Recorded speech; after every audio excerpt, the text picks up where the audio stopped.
請各位記得俾 like、share 同埋訂閱，係免費㗎，只要撳埋個鐘仔，有新片嘅時候就會第一時間收到通知。東京站係旅客必遊嘅地方，呢間紅磚外牆、優雅圓頂嘅建築物，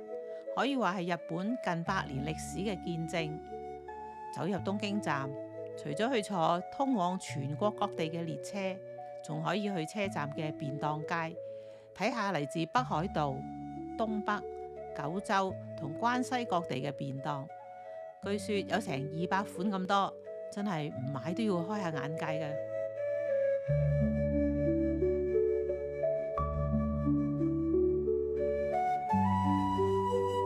身在此山067，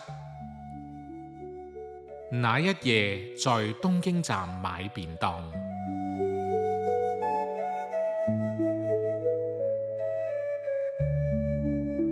唔好睇東京站咁新淨，其實佢興建於1914年，有成112年咁耐。設計師神野金吾參考荷蘭阿姆斯特丹嘅中央車站建成，佢嘅夜景好靚，燈火通明，映照住紅色磚牆、圓形屋頂，優雅得嚟又相當有氣勢。企喺車站對面嘅頂樓平台，由高處望落去，睇到車站裏邊縱橫交錯嘅鐵路，不禁諗起推理大師松本清張由鐵路時刻表得到靈感寫成嘅名著點與線。而且咁繁忙嘅日本鐵路平均延誤極低，新幹線通常只有幾十秒到1分鐘左右，屬於全球頂級水平，可以見得日本人對準時嘅要求係幾咁高。喺火車站前面嘅廣場嗰度，見到好多身穿婚紗禮服嘅男女喺度影結婚相，有人甚至扮晒求婚咁款添。睇嚟東京站呢一帶唔單止係遊客打卡熱點，亦係當地人中意攞景嘅熱門地方。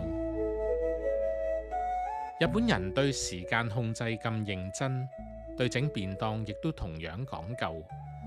鐵路便當起源於1885年嘅宇都宮站，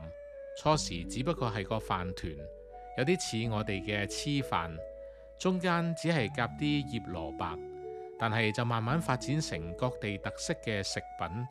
而東京站嘅便當街亦便屋制，就係咁樣變成全國便當集中地，唔使離開東京都可以食勻半個日本嘅特色便當。嗰日我哋買咗津輕出嘅懷石料理便當、茨城出嘅黑毛和牛便當同埋西京燒雞便當，然後返去酒店慢慢嘆。懷石便當自然比唔上真正喺餐廳食咁高級，但係勝在色彩豐富，每樣少少卻試到唔同層次嘅味道。而和牛嘅肉質相當嫩滑，至於燒雞，除咗入味，亦都好有質感。食完再沖返杯綠茶，嗰種寫意，相信就係旅途上匆匆趕路嘅過客身心最大嘅滿足。